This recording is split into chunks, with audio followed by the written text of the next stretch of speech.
Auf unserer Tour durch Mauretanien besuchen wir heute eine besondere Rarität, die Wüstenkrokodile.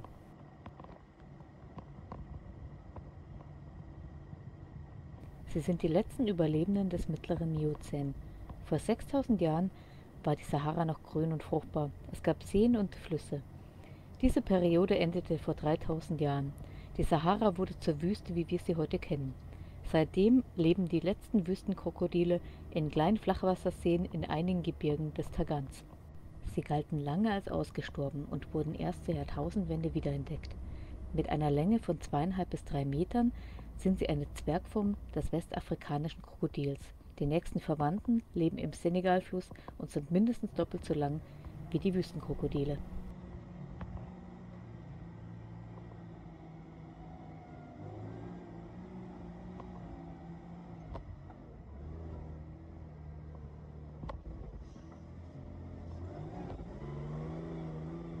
Wenn man weiß, wo man hin muss, ist die Anfahrt keine große Herausforderung. Am Eingang der Schlucht befindet sich ein Felsplateau mit einer tollen Aussicht. Es eignet sich hervorragend zum Übernachten. Normalerweise begleiten uns die Hunde überall hin, aber heute müssen wir leider eine Ausnahme machen. Zum Schutz der Hunde und auch, um die Krokodile nicht zu verschrecken. Nach einer Gassi-Runde bleiben sie sicher am Auto zurück und wir gehen alleine zu den Krokodilen. Um zu den Krokodilen zu gelangen, wandert man die Schlucht hinab und folgt dem ausgetrockneten Fluss bis zu seiner Quelle. Nach etwa 500 Metern über felsiges und sandiges Gelände findet man einen kleinen Flachwassersee, auch Tamot genannt, in dem die Krokodile leben. Die Tiere sind sehr scheu, deswegen sollte man sich leise anschleichen, dann kann man sie aus der Ferne auf den Felsen und dem Gras liegen sehen.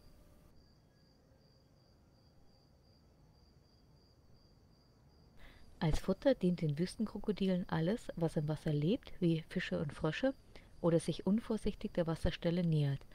Vögel, Reptilien, aber auch Ziegen, Schafe oder Rinder. Die kleine Echse links im Bild kennt die Gefahr, in der sie sich gerade befindet. Auch wenn immer wieder Nutztiere von den Wüstenkrokodilen gefressen werden, droht ihnen von der Bevölkerung keine Gefahr.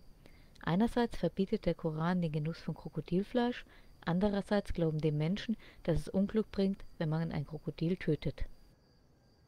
Dennoch ist die Zukunft dieser beeindruckenden Tiere nicht gesichert. Der Bestand ist nur schwer abzuschätzen, gilt aber als stark gefährdet. Manche Quellen gehen von Restbeständen von 300 Tieren aus. Diese splitten sich aber in sehr kleine Einzelpopulationen auf, die durch die Sahara weit getrennt voneinander in ihren kleinen Flachwasserseen leben.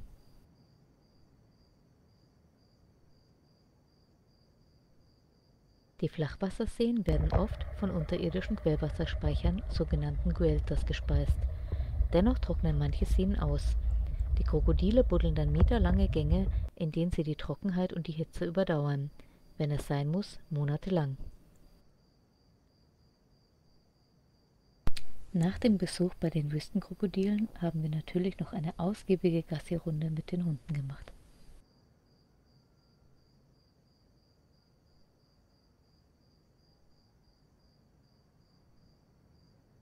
Am nächsten Morgen ging es weiter Richtung Elefantenfelsen.